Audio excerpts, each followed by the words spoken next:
9 August ভয়ঙ্কর নারকীয় ঘটনা। এক কর্তব্যরত অবস্থায় একজন চিকিৎসককে ধর্ষণ করে খুনের ঘটনা।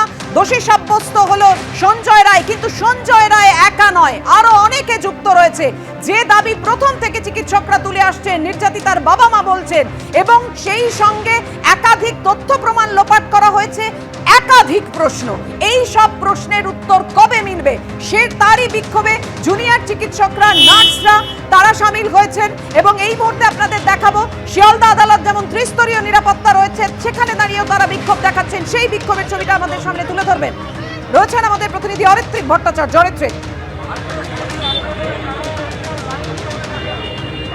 দেখো, রায় আজকে যে দোষী সাব্যস্ত করা সঞ্জয় রায়কে, এবং তারপরে বেশ কিছুটা সময় কেটে গেছে, কিন্তু শিয়ালদা আদালত চত্বরে এখনো প্রচুর মানুষের ভিড়। 5 মাস ধরে আমরা দেখেছি যে মানুষ আন্দোলন করেছেন।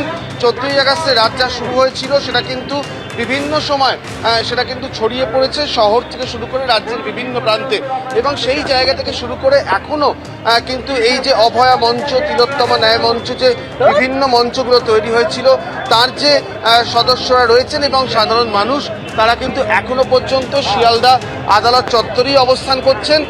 তারা তাদের বক্তব্য রাখছেন। দু একজনের সঙ্গে একটু কথাও বলবো।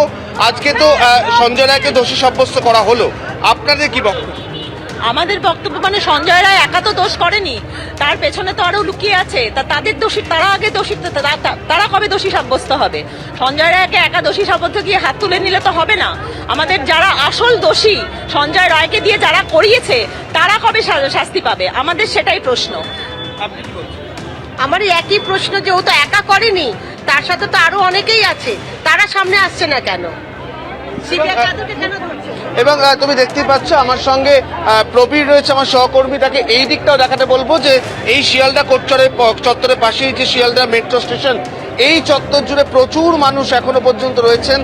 তারা প্রত্যেকেই আজকে বেলা বাড়ার পর থেকেই তারা এখানে জড়ো হতে শুরু করেছিলেন আজকে ঠিক কি হয় আদালতে সেটা দেখার জন্য। এবং শেষ পর্যন্ত যেটা দেখা গেল, তারা কিন্তু অধিকাংশ মানুষ যারা বলছেন, তারা কিন্তু হতাশ। তারা যেটা মনে করছেন যে সঠিক বিচার তারা পেতে এখনো পর্যন্ত দেরি রয়েছে, এবং সেই জায়গা থেকেই এই মুহূর্তে শিয়ালদা কোর্ট চত্বরে প্রচুর মানুষের ভিড়। এবং অনেকেই কিন্তু এমন লোক রয়েছেন যারা সেই 5 মাস আগে থেকেই কিন্তু আন্দোলনে ছিলেন, এবং 5 মাস আগে থেকেই তারা আন্দোলনে ছিলেন। এখনো পর্যন্ত তারা সেখানে অবস্থান করছেন। আরো দু একজনের সঙ্গে একটু কথা বলে নেওয়ার চেষ্টা করব। আপনারা তো এই 5 মাস রাস্তাতে ছিলেন। আজকে যখন দেখা গেল সঞ্জয় রায়কে দোষী সাব্যস্ত করা হলো, সোমবার রায় ঘোষণা, আপনারা কিভাবে দেখছেন বিষয়?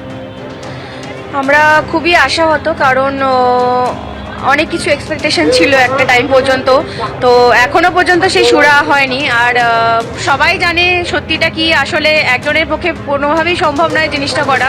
তো আসল সত্যিটা খুঁজে বার করার পেছনে এখনো যদি কোনো মানুষ মানে জেগে উঠতে না পারে এত কিছু হওয়ার পরেও, তাহলে তাদের ব্যর্থতা। মানে তাদের বাড়িতেও ছেলে মেয়ে আছে, সবাই আছে, মা বাবা আছে, মানে এত কিছুর পরেও যদি তাদের মনে হয় যে না, তারা এখনো জেগে উঠছে না, মানে অন্যায়ের বিরুদ্ধে প্রতিবাদ করবো না, বা কোথায় গিয়ে সত্যিটা আমরা যাচাই করবো সেই জায়গাটা বের করাটা দরকার, তাহলে আমার মনে হয় মানে আমরা ব্যর্থ। সিবিআই এর এখনো সাপ্লিমেন্টারি চার্জশিট দেওয়ার সুযোগ রয়েছে, তদন্ত প্রক্রিয়া আরও চলার সুযোগ রয়েছে। সেটা ভেবে কি আপনারা এখনো রাস্তায় থাকবেন? আপনারা যেভাবে প্রতিবাদ চালাচ্ছিলেন চালাবেন? হ্যাঁ, যতদিন পর্যন্ত আমরা মানে আমাদের আশার যে ফলটা আমরা যতদিন না পাচ্ছি, বা অভয়া সুবিচার না হচ্ছে, ততদিন পর্যন্ত আমরা রাস্তায় আছি, রাস্তায় ছিলাম আর থাকবো। এবং এই যে ভিড়টা এই মুহূর্তে এই চত্বর জুড়ে রয়েছে, প্রচুর মানুষ এখানে রয়েছে, তাদের প্রত্যেকেরই কিন্তু একই বক্তব্য। তারা কিন্তু মনে করছেন যে সঠিক বিচার আজকে 5 মাস পেরিয়ে এসেও কিন্তু এই সঞ্জয় রায়কে দোষী সাব্যস্ত করার মধ্যে দিয়ে তারা পেলেন না।